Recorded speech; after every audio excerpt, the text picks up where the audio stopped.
नमस्कार दोस्तों, फास्ट सरकारी नौकरी के इस ऑनलाइन अपडेट सबसे तेज़ में आपका बहुत बहुत स्वागत है दोस्तों।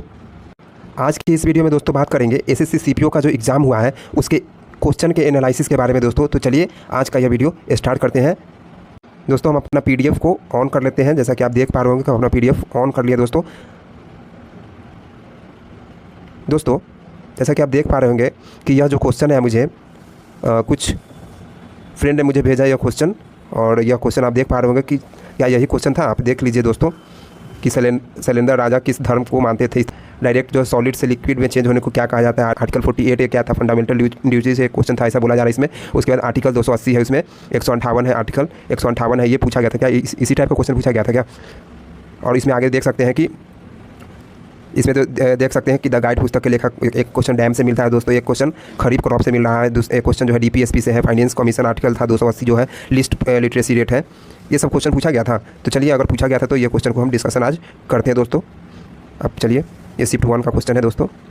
सबसे पहला क्वेश्चन जो था दोस्तों, आप देख सकते हैं कि सबसे पहला क्वेश्चन पूछा गया था कि चोलोम जो है किस शास्त्रीय नृत्य से संबंधित है दोस्तों, चोलोम। लेकिन हम इसमें ऐड कर दिए हैं दोस्तों कि जागोई और चोलोम जागोई भी उसी शास्त्रीय नृत्य से संबंधित है जिससे चोलोम संबंधित है दोस्तों। तो इसका सही जवाब था दोस्तों, ये ऑप्शन यहाँ दिए हैं दोस्तों। इसका सही जवाब था मणिपुर दोस्तों। आप जैसा कि आप देख पा रहे होंगे कि पुंग चोलम मणिपुर का एक लोक नृत्य है दोस्तों। यह पुंग चोलम जो है दोस्तों मणिपुर का एक लोक नृत्य है दोस्तों। पुंग चोलम का शाब्दिक अर्थ होता है ड्रमों की गरजना दोस्तों। इसका शाब्दिक अर्थ अगर इसको अर्थ को देखा जाएगा तो इसका अर्थ होता है ड्रमों का गरजना दोस्तों।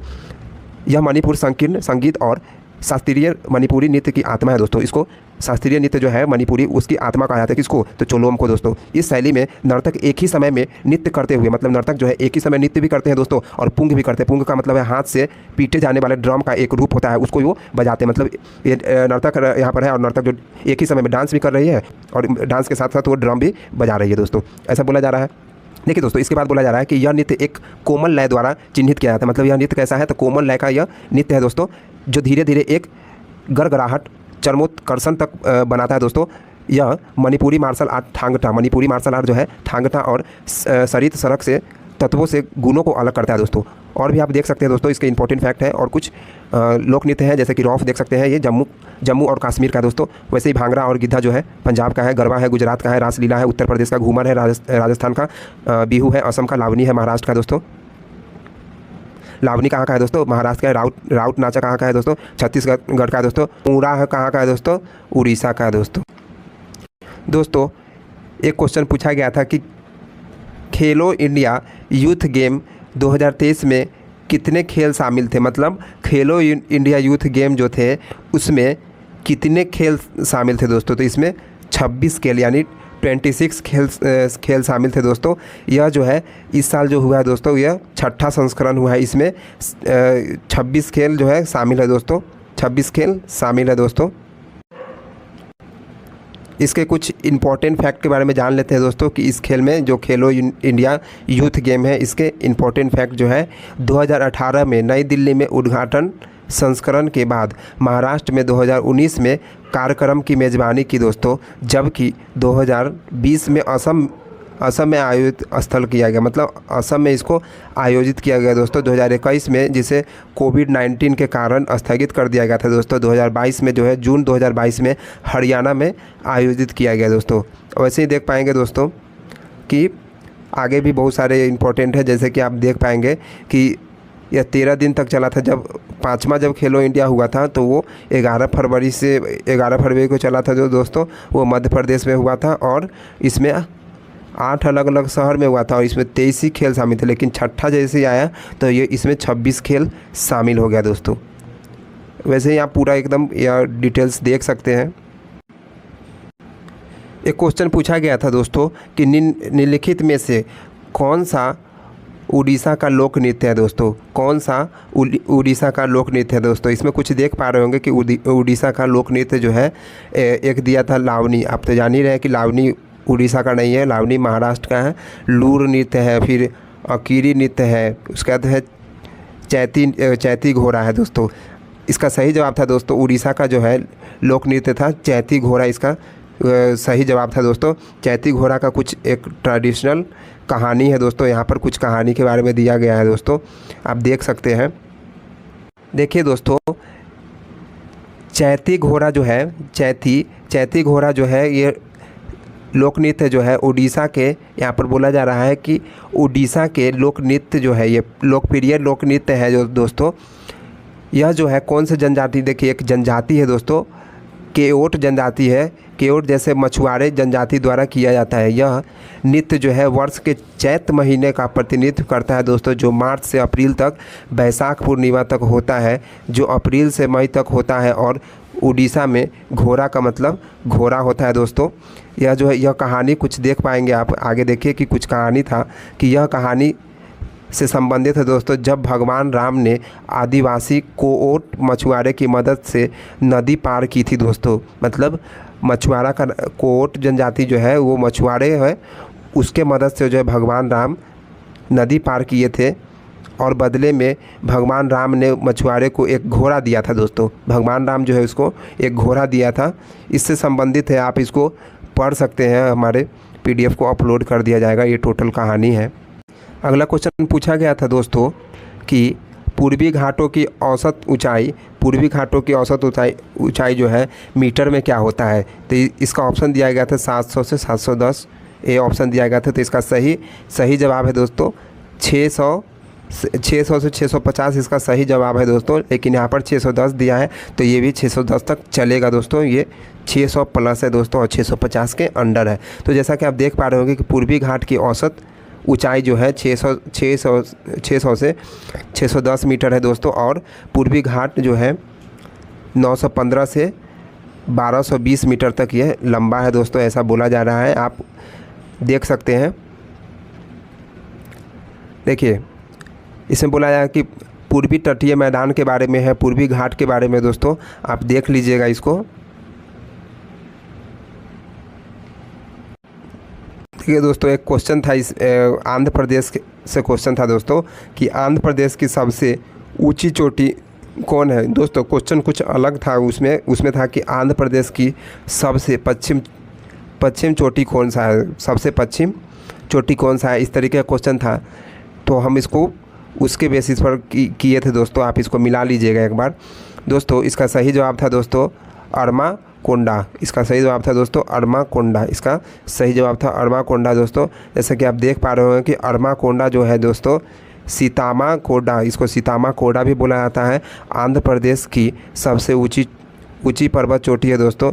यह पूर्वी घाट की सीमा का एक हिस्सा है और गोदावरी नदी के बेसिन में स्थित है दोस्तों। इसकी ऊंचाई जो है 1680 मीटर है दोस्तों। इसके और भी आगे बात कर सकते हैं, जैसे कि देख सकते हैं कम्बाला कोडा है, निशान कोडा है, पेशी दुआ रिपली है दोस्तों। इस सब को आप देख सकते हैं। जैसे कि कम्बाला कोडा को देखिए तो ये इसकी ऊंचाई जो है 351 मीटर है। ये आंध्र प्रदेश के विशाखापट्टनम के पास स्थित एक वन्यजीव अभयारण्य है दोस्तों। ये कम्बाला कोडा क्या है, वन्यजीव अभयारण्य है दोस्तों। निशान कोडा जो है दोस्तों ऊंचाई है 665 मीटर है, आंध्र प्रदेश में स्थित पूर्वी घाट का हिस्सा है दोस्तों। पेशी दुआ जो है दोस्तों ये इसका ऊंचाई जो है 255 मीटर है, आंध्र प्रदेश में भी स्थित है दोस्तों। टिप्पी रेड्डीपल्ली के दक्षिण पूर्व में स्थित है दोस्तों यह। और भी आगे बात करते हैं दोस्तों। एक क्वेश्चन पूछा था आर्टिकल 280 का संबंध किससे है। आर्टिकल 280 का संबंध किससे है दोस्तों। जैसा कि आप देख पाएंगे दोस्तों कि आर्टिकल अनुच्छेद 280 के अनुसार वित्त आयोग की स्थापना 5 वर्ष की अवधि के लिए किया जाता है दोस्तों। आर्टिकल 280 का संबंध वित्त आयोग से है दोस्तों। वित्त आयोग का जो है गठन जो है राष्ट्रपति के द्वारा किया जाता है दोस्तों। अनुच्छेद 280 के तहत वित्त आयोग का गठन जो है राष्ट्रपति के द्वारा किया जाता है दोस्तों। इसमें जो है 5 सदस्य होता है दोस्तों, इसमें 5 सदस्य होता है और यह संवैधानिक निकाय है दोस्तों। और यह संवैधानिक निकाय है दोस्तों। जैसा कि आप देख पाएंगे कि 14वें वित्त आयोग के अध्यक्ष देखिएगा दोस्तों तो ये थे YV रेड्डी थे। 15वें वित्त आयोग के अध्यक्ष जो है नंदकिशोर सिंह है। और भारत के वित्त आयोग की स्थापना 1951 में हुआ था दोस्तों। और वित्त आयोग के पहले अध्यक्ष जो है KC नियोगी थे दोस्तों। वित्त आयोग के पहले अध्यक्ष KC नियोगी है दोस्तों।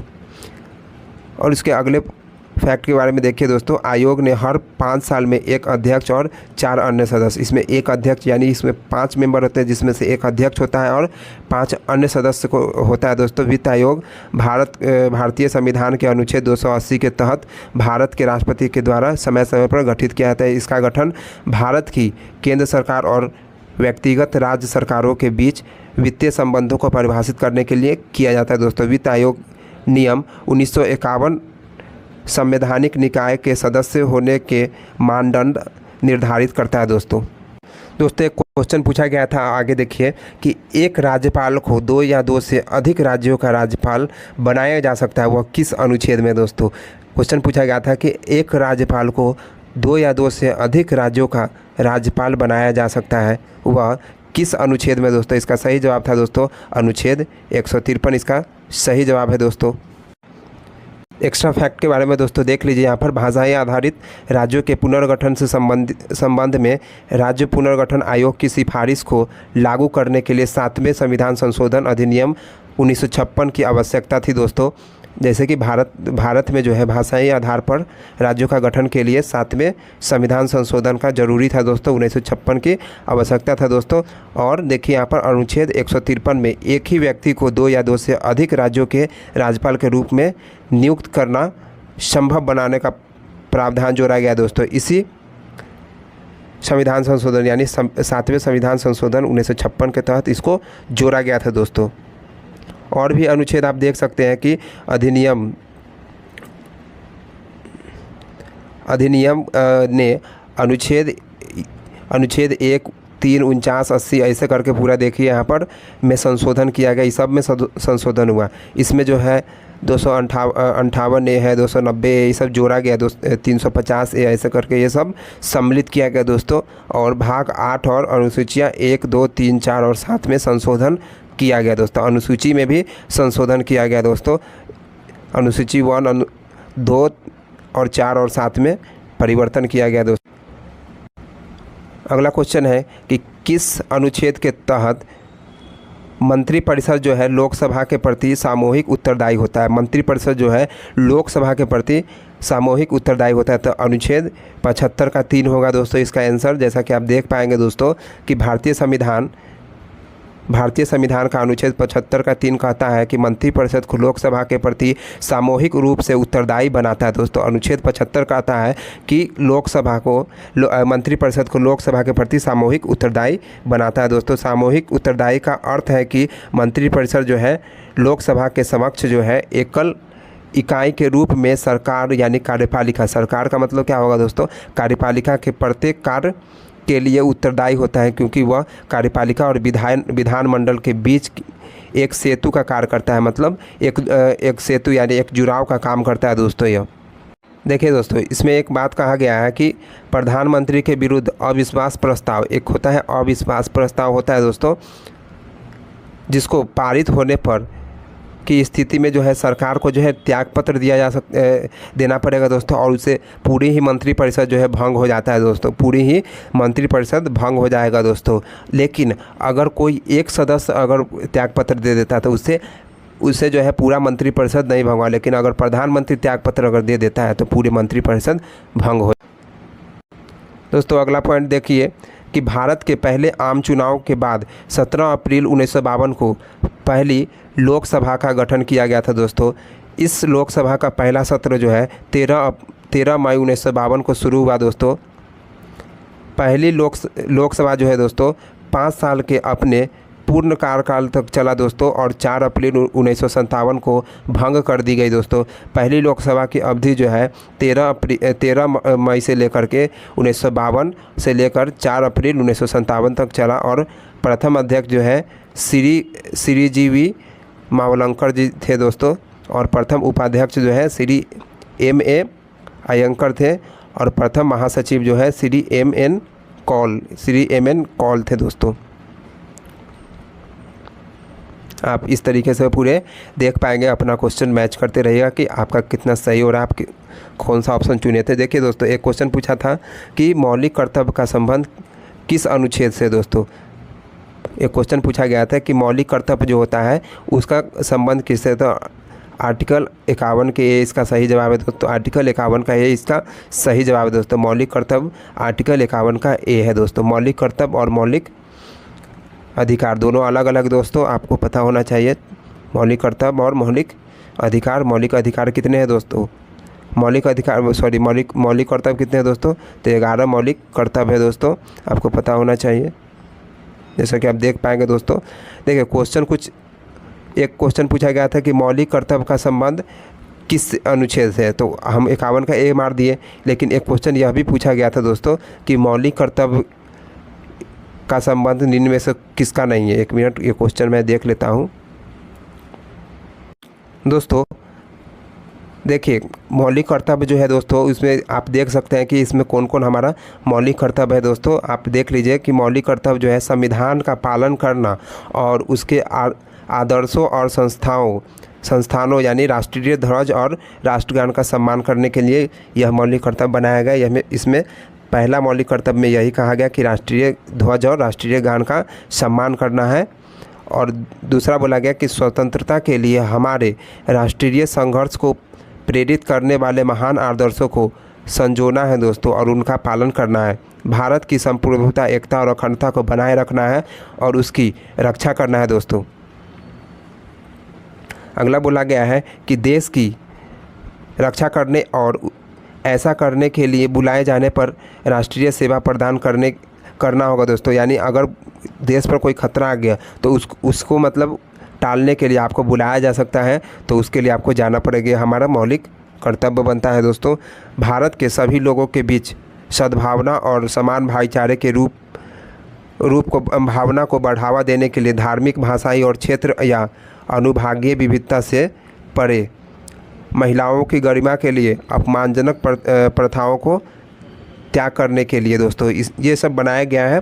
आप देख सकते हैं कि पहले सती प्रथा वगैरह था तो सबको ख़त्म, सार्वजनिक संपत्ति की यानी सरकारी संपत्ति की रक्षा करना और हिंसा को दूर करना दोस्तों। व्यक्तिगत और सामूहिक गतिविधियों के सभी क्षेत्रों को उत्कृष्टता की दिशाओं में प्रयास करने के लिए, ताकि राष्ट्र निरंतर प्रयास और उपलब्धि के उच्च स्तर तक पहुँचे दोस्तों। राष्ट्र के लिए हमेशा हित की बात हो दोस्तों, ऐसा बात किया गया दोस्तों। जो माता पिता और अभिभावक जो है दोस्तों 6 से 14 वर्ष की आयु के बीच अपने बच्चों जैसा भी मामला हो शिक्षा का अवसर प्रदान करें उसको। मतलब इसमें कहा गया है कि 6 से 14 वर्ष के बच्चों को शिक्षा का अवसर प्रदान। एक क्वेश्चन बोला गया था कि जैव विविधता का संबंध किस अनुच्छेद से है। इसे पूछा गया था जैव विविधता किस अनुच्छेद में सम्मिलित किया गया है दोस्तों। तो बायोडाइवर्सिटी इसको इंग्लिश में बोला जाता है। आर्टिकल 48 का ए में इसको सम्मिलित किया गया है दोस्तों। वैसे ही आप आगे देखिए, एक पुस्तक पूछा गया था कि बैडमैन बुक किसकी है दोस्तों। बैडमैन बुक किसकी है, तो गुलशन ग्रोवर की है। बैडमैन बुक आप देख सकते हैं, गुलशन ग्रोवर यहाँ पर लिखा है, गुलशन ग्रोवर बैडमैन बुक यहाँ पर आप देख पाएंगे, इनका पिक्चर देख लीजिए। अगला क्वेश्चन है द गाइड पुस्तक के लेखक कौन है। द गाइड पुस्तक के लेखक कौन है, तो इसमें देख लीजिए कि द गाइड पुस्तक के लेखक ऑप्शन दिया गया है दोस्तों। रविन्द्रनाथ टैगोर, R.K. नारायण, अरुंधति राय है, उसके बाद R.K. लक्ष्मण है दोस्तों। तो इसका सही जवाब है दोस्तों R.K. नारायण। इसका सही जवाब है दोस्तों R.K. नारायण। आप एक बार देख लीजिएगा दोस्तों, इसका सही जवाब R.K. नारायण है दोस्तों। आप देखिए कुछ इसकी इम्पोर्टेंट बातें कर लेते हैं। देखिए जैसा कि बोला जा रहा है कि द गाइड भारतीय लेखक R.K. नारायण द्वारा लिखित एक उपन्यास है दोस्तों। यह 1958 में प्रकाशित हुआ था दोस्तों। उपन्यास का नायक जो एक टूर गाइड है दोस्तों, यह एक जो है टूर गाइड है, यानी ट्रेवल पर आधारित है दोस्तों।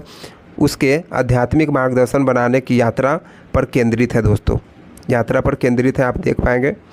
उसके बाद बोल रहा है कि दोस्तों कि उपन्यास ने 1960 में साहित्य अकादमी पुरस्कार जीता। इस उपन्यास के लिए दोस्तों साहित्य अकादमी पुरस्कार भी मिला दोस्तों। इसे 1965 में रिलीज़ हुई फिल्म गाइड में भी रूपांतरित किया गया और वहीदा रहमान और देव आनंद के अभिनय किया गया दोस्तों।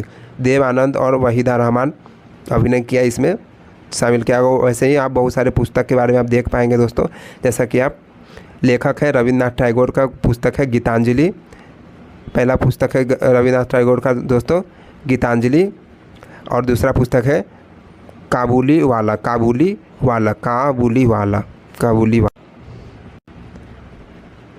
अगला पुस्तक है अरुंधति राय का है the guide of small things. The guide of small thing के लिए उसको 1997 मैन बुकर पुरस्कार भी मिला दोस्तों।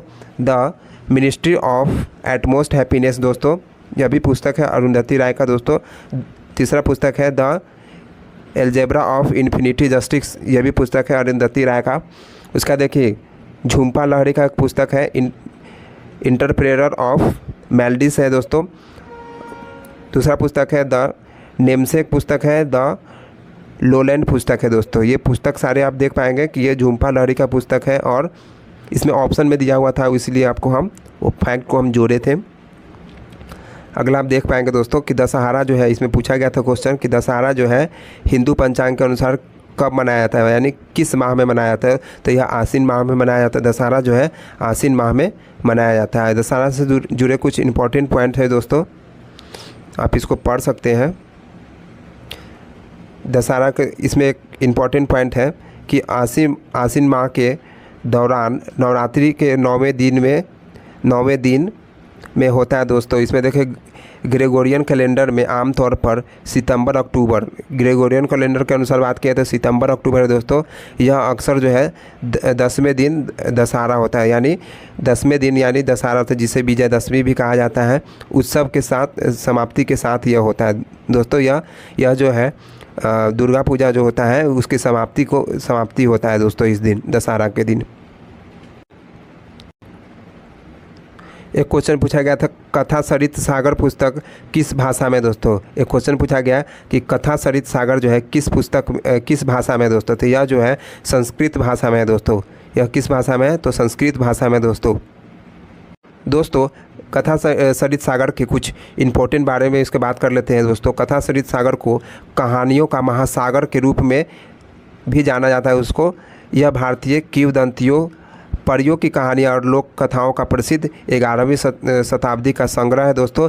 इसको लिखने वाले जो है इसका नाम था सोमदेव, नाम था इसका दोस्तों। इसके अगले पॉइंट्स के बारे में देखिए। जबकि कथा सरित सागर स्वयं कई कहानियाँ और किंवदंतियों का संकलन है दोस्तों, लेकिन उदयन और उनके बेटे की कहानियाँ पर बहुत जोर देता है दोस्तों। उदयन और उसके बेटा का कहानियाँ पर बहुत ही जोर देता है। आप इसको देख सकते हैं, इसमें कुछ इम्पोर्टेंट पॉइंट दिया गया है कि सोमदेव जो है कश्मीर से 11वीं सदी के लेखक थे दोस्तों। उन्हें कश्मीर के राजा अनंत का दरबारी कवि माना जाता था। यह जो है कश्मीर के राजा का जो है यह दरबारी कवि थे सोमदेव। वैसे ही कुछ एडिशनल देख सकते हैं कि इन्फॉर्मेशन यहाँ पर क्या है कि इसमें उज्जैन के राजा विक्रमादित्य के दरबार में 9 रत्न में से एक कालिदास भी थे दोस्तों। कालिदास के कुछ प्रमुख जो है रचनाएं आप देख पाएंगे दोस्तों। इसमें है सबसे पहला उनका अभिज्ञान शकुंतलम, उसके बाद है विक्रमोर्वशी है, उसके बाद मालविकाग्नि मित्रम है दोस्तों, उसके बाद है रघुवंशम है। इसमें इसको डिटेल्स में आप देख पाएंगे, आपको हम इसको टेलीग्राम पर अपलोड कर देंगे दोस्तों। एक क्वेश्चन पूछा गया जो भूपेन हजारिका जो थे उनके साथ किस किस को भारत रत्न से सम्मानित किया गया था दोस्तों। ऐसा क्वेश्चन पूछा गया था। आप देख पाइएगा कि जब भूपेन हजारिका को भारत रत्न मिला था दोस्तों, उसे प्रणब मुखर्जी को, नानाजी देशमुख को और भूपेन हजारिका को, ये तीनों को जो है एक ही साथ भारत रत्न से सम्मानित किया गया था दोस्तों। कौन कौन है? प्रणब मुखर्जी, नानाजी देशमुख, भूपेन हजारिका, इस सब को जो है एक ही साथ नोबेल प्राइज़ मिला था दोस्तों। इसमें एक देख सकते हैं कि भीमबेटका की गुफाएं में कैसी पेंटिंग है दोस्तों। भीमबेटका की गुफाएं में कैसी पेंटिंग है, तो शैल चित्र है दोस्तों इसमें। वास्को डी गामा, इसमें देखिए अगला क्वेश्चन है कि वास्को डी गामा जब जो भारत आया था वो किस देश से संबंधित था दोस्तों। उसका संबंध किस देश से था दोस्तों, तो इसका संबंध पुर्तगाल था। पुर्तगीज जिसको इंग्लिश में बोला जाता है दोस्तों, पुर्तगीज था वो। उसका देखिए शैलेंद्र जी जो थे वो किस वंश से संबंध था। शैलेंद्र जो था उनका वंश बताना था कि किस वंश से संबंधित था। वो बौद्ध धर्म से संबंधित है दोस्तों। इसमें देख लीजिए एक शैलेंद्र वंश एक भारतीय राजवंश था जो लगभग 750 ईस्वी से 850 ईस्वी तक जावा में फैला दोस्तों। इसको जैन धर्म के लिए इसीलिए बोला गया दोस्तों कि आप देख पाएंगे कि इस राजवंश को महायान बौद्ध धर्म की शुरुआत से जुड़े एक महान संस्कृत पुनर्जागरण द्वारा चिन्हित किया गया दोस्तों। और इसने अपने शासन के तहत बनाए गए कई मंदिर और स्मारक में उच्च स्तरों की कलात्मक अभिव्यक्ति दर्ज की दोस्तों। शैलेंद्र शासकों को उस समय के दौरान अपने समकालीन राजाओं के साथ मैत्री संबंध रखने के लिए जाना जाता था। अगला क्वेश्चन है दोस्तों कि विधवा पुनर्विवाह के तहत पुणे में अपनी पत्नी के साथ स्कूल किसने खोला था दोस्तों? इसका सही जवाब था दोस्तों गोपाल हरि देशमुख। गोपाल हरि देशमुख। इसमें पूछा गया था कि विधवा पुनर्विवाह के तहत जो है पुणे में अपनी पत्नी के साथ जो है किसने स्कूल खोला था? तो इसका सही जवाब था गोपाल हरि देशमुख दोस्तों। उसके बाद देखिए दोस्तों कि दशकीय, इसमें अगला क्वेश्चन पूछा गया था कि राज्य में दशकीय जनसंख्या वृद्धि दर सबसे अधिक कहाँ है दोस्तों? दशकीय यानी 10 साल में जो है सबसे ज़्यादा जनसंख्या वृद्धि मेघालय में हुआ दोस्तों। ऑप्शन में था मेघालय। आप यहाँ पर देख सकते हैं कि यहाँ क्वेश्चन का ऑप्शन है, यहाँ पर ऑप्शन में मिला लीजिएगा। वैसे ही आप कुछ देख पा रहे होंगे कि इम्पोर्टेंट है, जैसा कि आप देखिए मेघालय में 27.80% बढ़ा, अरुणाचल प्रदेश में 25.90, बिहार में 25.10, जम्मू कश्मीर में 23.70 और मिजोरम में 22.80। ऐसे जनसंख्या वृद्धि दशकीय जनसंख्या वृद्धि को दर्शाया गया दोस्तों। तो अगला पॉइंट को हम देखते हैं। अगला क्वेश्चन है मुद्रा में जो है मुद्रा योजना जो है उसमें एम स्टैंड कर, यानी एम से क्या होता है? इसका पूर्ण एम से देखिएगा दोस्तों तो माइक्रो होता है, एम से माइक्रो। इसका पूरा हो जाएगा नाम कि micro unit development finance agency limited. Micro unit development finance agency limited इसका पूरा हो जाएगा, पूर्ण रूप जिसको फुल फॉर्म बोलते हैं। देखिए दोस्तों अगला क्वेश्चन पूछा गया कि जड़त्व का नियम किससे जुड़ा था? जड़त्व का नियम किससे जुड़ा था? आप जान रहे हैं कि जड़त्व का नियम को न्यूटन का फर्स्ट लॉ बोला था। यह भी क्वेश्चन में पूछा गया था दोस्तों। तो इसका सही जवाब हो जाएगा जड़त्व फर्स्ट लॉ। अगर पूछेगा यह मास से संबंधित था दोस्तों, यह जो है मास से संबंधित था दोस्तों। इसमें देखिए क्या लिखा है सुन कि न्यूटन की गति का पहला नियम, इसके अनुसार एक निकाय अगर विराम, मतलब कोई भी बॉडी अगर कोई भी ऑब्जेक्ट अगर विराम अवस्था में तो वह विराम अवस्था में ही रहेगा। अगर कोई वस्तु अगर चल रहा है तो वो चलते रहेगा दोस्तों, जब तक कि उस पर एक्सटर्नल फोर्स कोई नहीं लगाया जाए। दूसरा गति का नियम है, आप इसको पढ़ लीजिएगा। एक जनजातीय महिला है दोस्तों, पूछा गया था कि ये जो जनजातीय महिला है एल्बिनो देवी जो है वो किससे संबंधित है? तो ये नर्तक थी दोस्तों, ये डांस से संबंधित थी दोस्तों। अगला क्वेश्चन पूछा गया था सॉलिड से, अगला क्वेश्चन पूछा गया दोस्तों कि सॉलिड से डायरेक्ट गैस में जब चेंज होता है तो उसको क्या कहते हैं? तो उसको सब्लिमेशन कहते हैं दोस्तों। सॉलिड लिक्विड गैस, गैस दोस्तों, सॉलिड से डायरेक्ट गैस में चेंज को सब्लिमेशन कहते हैं दोस्तों। आप देखिए उसके बाद बोलता है दोस्तों कि ड्रॉबलिंग का संबंध किस खेल से दोस्तों? ड्रॉबलिंग का संबंध किस खेल से? तो ये बास्केटबॉल से संबंधित है। यह भी क्वेश्चन पूछा गया था दोस्तों, आप मिला लीजिएगा। ड्रॉबलिंग का संबंध किस खेल से है, यह क्वेश्चन पूछा गया दोस्तों। एक पूछा गया थी कि स्वर्णिम चतुर्भुज यानी गोल्डन क्वाड्रिलेटरल राजमार्ग जो है उसका कुल लंबाई पूछा गया था दोस्तों। तो आप इसका देख सकते हैं, ऑप्शन भी है यहाँ पर दिया हुआ, तो इसका देख पाएंगे कि इसका ऑप्शन क्या होगा। कि जैसा कि आप देख पा रहे होंगे कि इसका ऑप्शन हो जाएगा सही 5846 किलोमीटर। 5846 किलोमीटर इसका सही जवाब हो जाएगा। यह देख सकते हैं कि यह किस किस को जोड़ता है गोल्डन क्वाड्रिलेटरल। यहाँ दिल्ली से लेकर दिल्ली से कलकत्ता, कलकत्ता से चेन्नई और चेन्नई को मुंबई से, मुंबई को दिल्ली से, दिल्ली से कोलकाता, कोलकाता को चेन्नई या चेन्नई से मुंबई या मुंबई को दिल्ली से जोड़ता है दोस्तों। इसमें दोस्तों आप पढ़ पाइएगा कि यहाँ पर लिखा है कि it is the largest highway project in India दोस्तों and the 5th longest in the world with 5846 kilometre इसका लंबाई है दोस्तों। उसके बाद देख लीजिए कि जो दिल्ली से कोलकाता है वह जो है 1453 किलोमीटर है। यह कब बनकर कंप्लीट हुआ था? तो 31 अगस्त 2011 में हुआ था। चेन्नई से मुंबई है वो 1290 किलोमीटर है। तो सबसे ज़्यादा देखिए यहाँ पर दिया गया है। यह भी जो ये सारा जो है देखिए कि पहला, दूसरा और तीसरा ये तीनों जो है 2011 में 31 तारीख को हो गया था कंप्लीट। और एक केवल देखिए कि कोलकाता से जो चेन्नई है ये जो सबसे लंबा है यह कंप्लीट हुआ था 31 मई 2013 को हुआ था। इसमें 2 साल ज़्यादा लगा, 1684 मीटर है दोस्तों। 2013 में 31 मई को यह कंप्लीट हो गया था दोस्तों। देखिए सबसे, अब यहाँ पर देखिए कि मुंबई से दिल्ली जोड़ा गया तो ये कितना किलोमीटर है।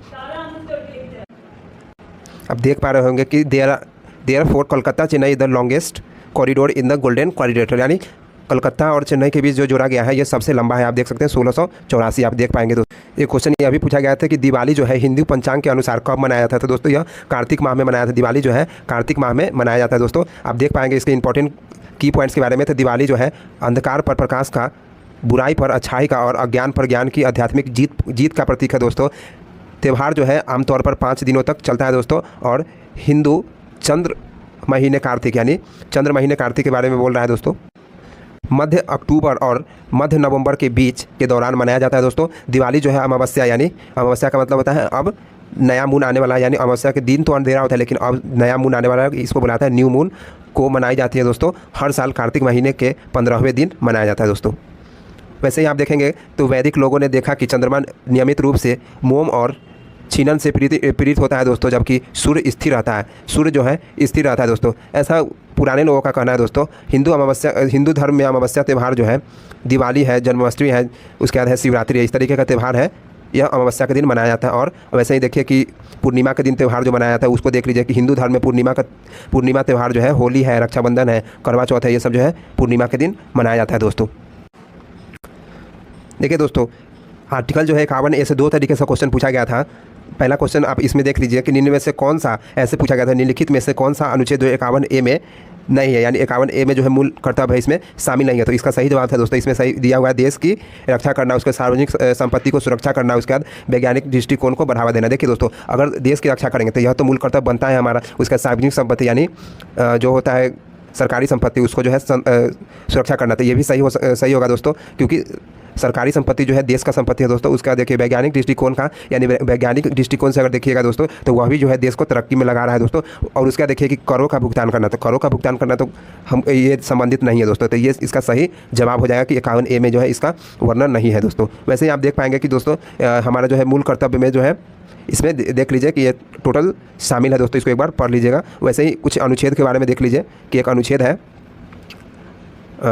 23 अनुच्छेद 23 और 24 बोलता है कि मानव तस्करी और बंधुआ मजदूर से संबंधित है दोस्तों, कारखाने में बच्चों का रोजगार से संबंधित है। वैसे ही 29 और 30 अनुच्छेद है शिक्षा और संस्कृति विकास के संबंध में प्रत्येक व्यक्ति की मौलिक अधिकार से एक क्वेश्चन आया दोस्तों कि यूनानी राजदूत जो थे मेगास्थनीज किसके दरबार में आया था दोस्तों, मेगास्थनीज किसके दरबार में आया था दोस्तों। इसमें ऑप्शन दिया हुआ देख लीजिए, 4 ऑप्शन है। इसका सही जवाब था दोस्तों चंद्रगुप्त मौर्य, इसका सही उत्तर है दोस्तों। ऐसा कि आप देख सकते हैं कि यूनानी राजदूत मेगास्थनीज का यह राजदूत है दोस्तों। मेगास्थनीज है किसका राजदूत है दोस्तों, तो सेलुकस निकेटर का है दोस्तों। तो यह जो है चंद्रगुप्त के दरबार में आया था दोस्तों।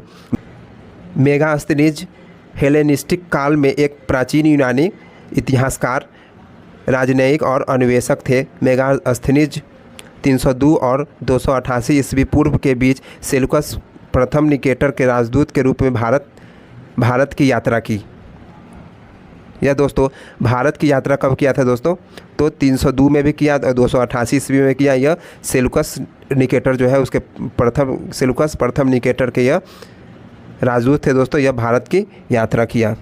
अगला पॉइंट आप देखिए दोस्तों, इसमें लिखा गया है कि मौर्य वंश के संस्थापक जो है चंद्रगुप्त मौर्य के शासनकाल के दौरान मेगास्थनीज ने मौर्य राजधानी पाटलिपुत्र की दौरा किया दोस्तों। उन्होंने अपनी पुस्तक इंडिका में भारत के बारे में वर्णन किया दोस्तों। उसका देखिए दोस्तों कि एरिया है, स्ट्रोबो है, डियोडोरस है और प्लिनी है सहित प्रसिद्ध यूनानी लेखकों ने अपने लेखन में इंडिका के बारे में उल्लेख किया है दोस्तों। इंडिका पुस्तक में जो है भारत का उल्लेख किया गया है दोस्तों। और उसका देखिए कि दोस्तों आप देख पाएंगे दोस्तों कि असद अली खां जो है कौन से वाद्य यंत्र से संबंधित है। असद अली खां जो है कौन से, ये ऑप्शन दिया हुआ है दोस्तों, आप देख पाएंगे। तो इसका सही जवाब था कि रुद्र वीणा से संबंधित है दोस्तों। असद अली खां जो है रुद्र वीणा से संबंधित है दोस्तों। इसमें देख लीजिए जैसा कि आप देख पा रहे होंगे कि असद अली खां रुद्र वीणा से संबंधित है। उसका देखिए इसका इंपॉर्टेंट पॉइंट देख लीजिए कि भारतीय संगीतकार असद अली खां जो है का जन्म जो है 1 दिसंबर 1900 दोस्तों वे रुद्र वीणा बजाते थे, जो एक तार वाला वादक यंत्र है दोस्तों। उसका देखिए इसमें बोला जाए कि द हिंदू ने खान को भारत में सर्वप्रथम समकालीन रुद्र वीणा कलाकार के रूप में संदर्भित किया और उनके ध्रुपद प्रेरित प्रदर्शनों की प्रशंसा की। उन्होंने ऑस्ट्रेलिया, अमेरिका, अफ़गानिस्तान, इटली और यूरोप के कई अन्य देशों सहित कई देशों में प्रदर्शन किया था दोस्तों। उन्होंने अमेरिका में संगीत भी सिखाया दोस्तों। इसमें आप दोस्तों देख पाएंगे कि जो खान ने कई राष्ट्रीय सम्मान जीते, जैसे कि 2008 में जो है नागरिक सेवा के लिए पद्म भूषण पुरस्कार जीता। 1977 में संगीत नाटक अकेडमी पुरस्कार भी जीता दोस्तों। उसके बाद एडिशनल कुछ इन्फॉर्मेशन आप देख सकते हैं कि इसमें सितार वादक कौन है, तबला वादक कौन है, शहनाई वादक कौन है। आप इसको देख लीजिएगा, क्योंकि एग्ज़ाम में इसी बार CPO में ये पीछे जो एग्ज़ाम हुआ था सिलेक्शन पोस्ट का, उसमें पूछा गया था कि रविशंकर जी के बारे में पूछा गया था। उसके बाद ये सब पूछा गया था, जाकिर हुसैन के बारे में बहुत कुछ पूछा गया था, बिस्मिल्लाह खां के बारे में पूछा गया था। आप इनको देख लीजिएगा दोस्तों, आने वाले एग्ज़ाम में ज़रूर ही पूछा जा सकता है। तो अगर यह छोटा सा प्रयास आपको अच्छा लगेगा तो लाइक करिएगा, शेयर कर दीजिएगा दोस्तों। अगर आप PDF पाना चाहते हैं तो हमारे टेलीग्राम चैनल पर जुड़ जाइए दोस्तों, या फिर हमारे वीडियो के डिस्क्रिप्शन में हमारा लिंक दिया गया है, ड्राइव करके दिया होगा, उसको आप देख लीजिएगा। जय हिंद। तो मिलते हैं अगले वीडियो में दोस्तों।